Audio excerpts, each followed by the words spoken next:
주와 같이 길 가는 것. 샬롬. 사랑하는 성도 여러분, 지난밤도 주님 은혜 안에서 평안한 쉼을 잘 쉬셨는지요?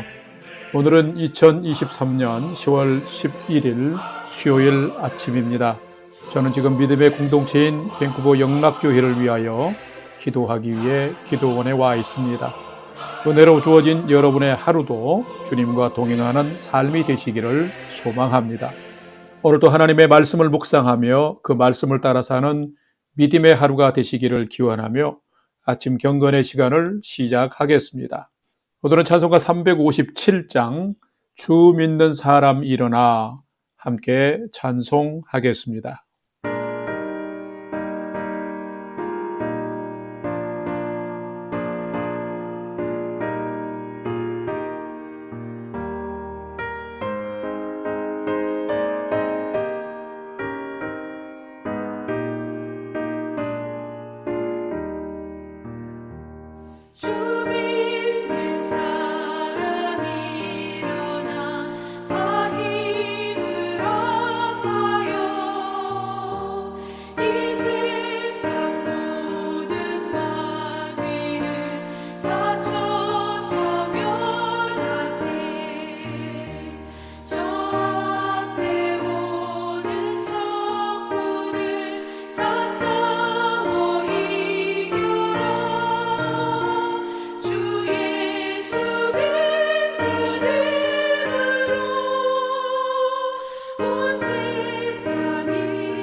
다 같이 기도하겠습니다. 하나님, 저희 인생에 새 날을 허락해 주셔서 감사합니다.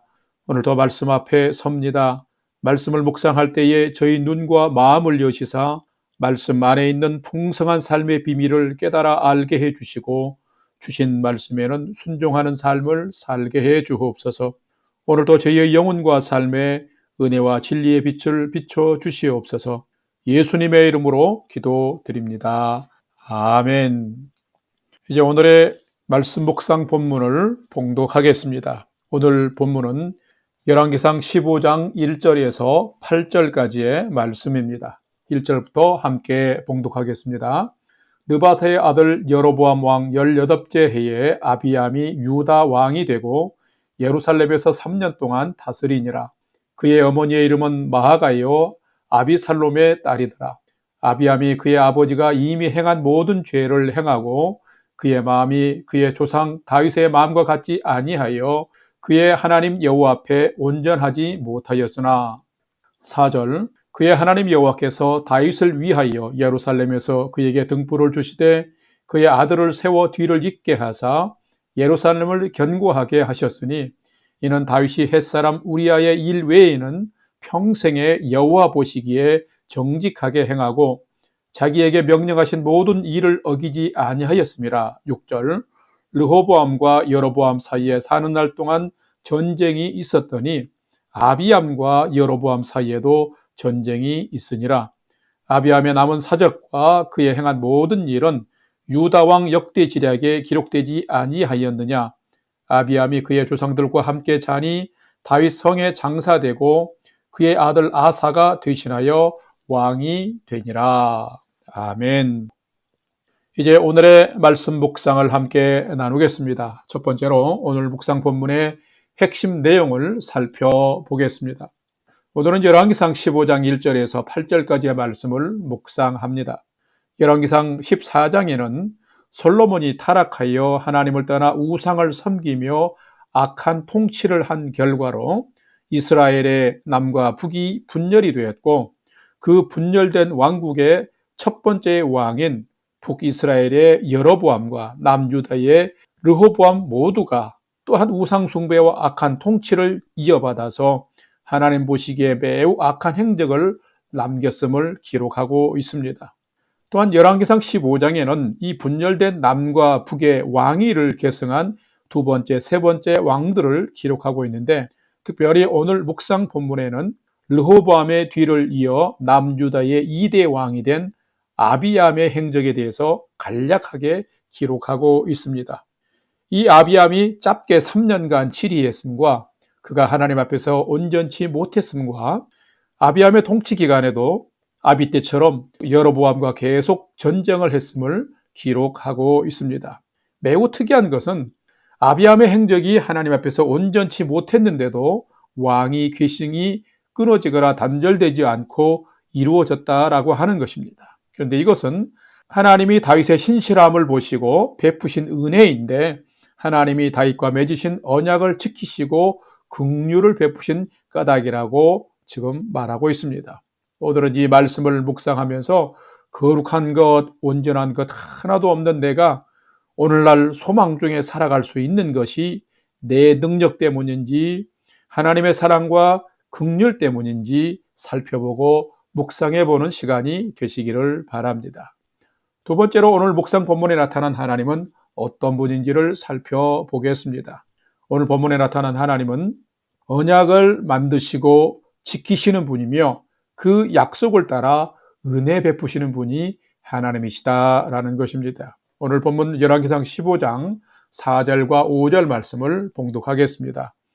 그의 하나님 여호와께서 다윗을 위하여 예루살렘에서 그에게 등불을 주시되 그의 아들을 세워 뒤를 잇게 하사 예루살렘을 견고하게 하셨으니 이는 다윗이 햇사람 우리아의 일 외에는 평생에 여호와 보시기에 정직하게 행하고 자기에게 명령하신 모든 일을 어기지 아니하였음이라. 아멘.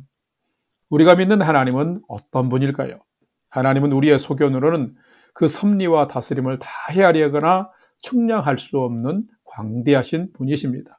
솔로몬의 아들 르호보암도 우상을 섬기고 악행을 저지르며 그 행적이 좋지 않았습니다. 그런데 르호보암의 아들 아비암의 마음도 그의 조상과 조상 다윗과 같지 않았고 아버지만큼 또한 그의 할아버지 솔로몬의 말년만큼 악을 행했습니다.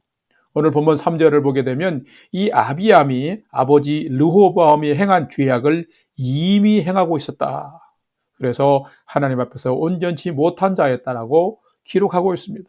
그런데 방금 봉독한 본문을 또한 보게 되면 하나님께서 이런 아비암을 르호보암의 뒤를 이어 왕위를 계승하도록 허락하셨다라고 기록하고 있습니다. 왜 그랬을까요? 그 이유는 하나님께서 사랑하는 종 다윗에게 예루살렘에서 내 종 다윗이 항상 내 앞에 등불을 가지고 있게 하리라 라고 약속하신 그 언약을 하나님이 기억하시고 다윗의 왕조가 끊어지지 않도록 긍휼의 은혜를 베푸셨기 때문인 것입니다. 5절 말씀을 보면 하나님께서 이 다윗을 평가하기를 우리야를 죽이고 그의 아내를 빼앗은 그 일 외에는 다윗은 평생 동안 여호와 보시기에 정직하게 행하고 명령한 모든 일을 어기지 않았다라고 평가해 주시면서 다윗의 허물도 덮어주신 것을 볼 수 있습니다. 하나님께서 다윗과 이런 약속을 하셨기에 후손들이 비록 죄악을 행함에도 불구하고 다윗 왕조를 지켜주신 것입니다. 그런데 북쪽 왕조를 보게 되면 여로보암 왕의 악행과 행적으로 하나님이 그의 아들 아비야를 병들게 하고 죽게 한 것과는 매우 대조적입니다. 어떻게 보면 불공평해 보입니다. 그러나 이것이 바로 하나님의 호의이며 은혜인 것입니다. 오늘의 나와 우리도 하나님의 자녀가 될 아무런 자격이나 조건이 없는 자입니다. 오직 죄인을 구원하시기 위하여서 예수님을 메시아로 보내시고 그를 믿는 자는 멸망치 않고 구원을 얻게 하신다는 하나님의 언약을 따라서 우리에게 은혜를 베풀 뿐인 것입니다. 그 믿음 안에 살아가는 우리는 하나님의 무한한 사랑과 은혜를 받고 누리며 살고 있는 것입니다. 성도 여러분, 하나님은 어떤 분일까요? 하나님은 언약을 만드실 뿐만 아니라 지키시는 분이시며 그 약속을 따라서 또한 은혜를 베푸시는 분이십니다. 하나님은 가망성이 없는 자와도 구원을 약속하시는 분이시며 그 약속 안에서 믿음으로 살아가는 자들에게도 은혜 베푸시고 붙잡아 주시는 분이십니다. 오늘 하루도 예수님 때문에 내가 너무 큰 긍휼과 구원의 은혜를 입고 살아감을 더 감사하면서 하나님 은혜 안에 더욱 견고하게 머물도록 믿음으로 경주하며 살아가는 성도의 삶이 되시기를 주님의 이름으로 축원합니다. 세 번째로 오늘 묵상 말씀이 우리에게 주시는 교훈과 메시지를 살펴보겠습니다. 오늘 우리에게 주시는 교훈과 메시지는 참된 성도는 자녀에게는 거울이 되는 부모요, 세상에서는 빛과 소금 되는 자로 살아가는 자가 참된 성도다라는 것입니다. 오늘 본문 열왕기상 15장 1절에서 3절의 말씀을 봉독하겠습니다. 느밧의 아들 여로보암 왕 18째 해에 아비암이 유다 왕이 되고 예루살렘에서 3년 동안 다스리니라. 그의 어머니의 이름은 마아가요 아비살롬의 딸이더라. 아비암이 그의 아버지가 이미 행한 모든 죄를 행하고 그의 마음이 그의 조상 다윗의 마음과 같지 아니하여 그의 하나님 여호와 앞에 온전하지 못하였으나. 아멘. 참된 성도, 신실한 성도는 어떤 성도일까요? 참된 성도는 하나님을 바라보고 하나님을 닮아가는 자입니다. 누군가에게 예수 그리스도의 향기가 되는 사람입니다. 누군가에겐 좋은 영향력을 미치며 사람이 잘 성장하도록 본이 되는 사람이 참된 성도입니다. 여러분은 어떤 성도인가요? 오늘 묵상 본문을 보면 매우 안타까운 장면이 기록이 되어 있습니다. 방금 봉독한 본문을 보게 되면 르호보암의 아들 아비암이 예루살렘의 왕이 되어서 3년 동안 다스렸다고 기록하고 있습니다. 그런데 3년밖에 왕이 되지 못하는 것은 왜 그랬을까요? 분명한 이유가 있습니다. 3년이 아니라 그가 그렇게 된 것이 안타까운 것이죠. 가정교육, 부모 교육을 철저하게 잘못 받았기 때문입니다. 2절을 보게 되면 특이하게 아비암의 어머니 이름이 마아가요 아비살롬의 딸이었다라고 기록을 하고 있습니다. 바로 어머니는 아세라상을 만들어 섬기는 우상 숭배자였습니다. 당시 근동 지역의 많은 부족들이 자연의 결실과 삶의 풍요를 주시는 신이 바로 아세라라고 믿고 그 아세라 신을 만들어서 섬겼던 것입니다. 어머니가 이렇게 아들 앞에서 우상을 섬기는 삶을 살았던 것이지요. 그런가 하면 3절을 보게 되면 아비암이 하나님 앞에서 모든 죄를 행하고 온전치 못했다라고 기록합니다. 왜 그랬을까요? 아비암의 아버지도 이 아들 아비암 앞에서 하나님을 떠나서 악을 행하고 우상 숭배를 하면서 매우 악한 통치를 했기 때문입니다. 이런 아버지를 닮아서 아비암이 왕이 되기 전부터 그의 아버지가 행한 모든 악을 그도 행하고 정말 파렴치한 아들이 되었던 것입니다. 자, 이런 자가 왕이 되었으니 통치를 잘 할 수 있겠습니까? 그래서 그의 통치 기간이 3년뿐인 것입니다. 하나님을 경외하는 다윗 왕조의 거룩한 정체성과 자부심을 회복하는 것은 온데간도 없고, 우상을 섬기는 어머니와 자기 욕망을 챙기는 간교함과 위선과 악행을 행하는 아버지를 보면서 아비암이 무엇을 배웠겠습니까? 부모는 분명히 자식의 거울입니다. 또한 성도는 세상의 빛이며 소금입니다. 여러분은 어떤 부모로 살아가며 어떤 성도로 살아가고 계십니까? 참된 성도는 오늘도 하나님을 먼저 경외하면서 거룩함과 신실함의 삶을 보여주는 삶을 살아가면서 세상에서는 소금과 빛이 되어 살아가는 삶을 사는 자인 것입니다. 성도 여러분, 오늘은 여러분이 이런 본이 되는 부모로 선하고 아름다운 영향력을 주는 성도로 여러분에게 주어진 인생을 복되게 살아가는 은혜가 있기를 주님의 이름으로 간절히 축원합니다. 다 같이 기도하겠습니다. 하나님, 혼탁하고 어지러운 이 세상에서 저희에게 좋은 믿음을 주시옵소서. 믿음의 주에 온전케 하시는 주님만 바라보고 주님을 닮아가는 저희가 되게 해 주옵소서. 그래서 자녀들에겐 선한 영향력과 본이 되는 부모가 되게 하시고, 세상에서는 참으로 아름다운 빛과 소금 되는 삶을 살아가도록 도와 주옵소서. 그래서 우리의 자녀들과 후손들이 선한 마음, 하나님을 경외하는 믿음의 마음, 사람을 사랑하고 세상을 품고 섬기는 믿음의 자녀로, 하나님의 자녀로 잘 성장하며 살 수 있도록 은혜 베풀어 주시옵소서. 오늘 우리 모두의 삶이 성숙한 믿음의 성도의 삶이 되게 하여 주시옵소서. 이제는 우리 구주 예수 그리스도의 은혜와 하나님 아버지의 지극하신 사랑하심과 성령님의 감화, 감동, 교통, 위로 충만케 역사하심이 십자가의 예수님을 통해서 나에게 베풀어 주신 하나님의 그 크신 은혜와 긍휼을 잊지 않고 기억하면서 오늘은 더욱 거룩하고 정결한 믿음의 삶을 살며 자녀에게는 본이 되고 세상에서는 향기 나는 그리스도 예수의 증인의 삶을 살기를 결단하는 아침 경건의 시간에 참여한 모든 성도들 머리 위에 이제로부터 영원토록 함께 하옵시기를 간절히 축원하옵나이다. 아멘. 이제 오늘 또 찬양이 연주되는 동안 오늘 주신 말씀과 기도 제목들을 가지고 믿음으로 함께 기도하겠습니다. 첫 번째는 오늘 주신 말씀을 따라서 하나님의 은혜에 감사하며 신실하고 정직한 믿음의 사람으로 본이 되는 부모, 본이 되는 성도의 삶을 살게 해 주옵소서. 기도합시다. 두 번째는 슬픔 당한 가정을 위로하여 주시고 우리 모든 성도님들을 건강하게 지켜주시고 가정을 평강으로 지켜 주옵소서. 전쟁과 지진 중에 있는 많은 나라들을 하나님이 세계를 평안으로 보호해 주옵소서. 기도합시다. 마지막 세 번째는 오늘도 살아가는 가족과 부모, 형제들이 하나님을 경외하는 최선의 믿음의 삶을 살아가도록 인도하여 주옵소서 하고 삶의 소망을 하나님께 두고 오늘도 5분 이상 믿음으로 기도하겠습니다. 다 같이 기도하겠습니다.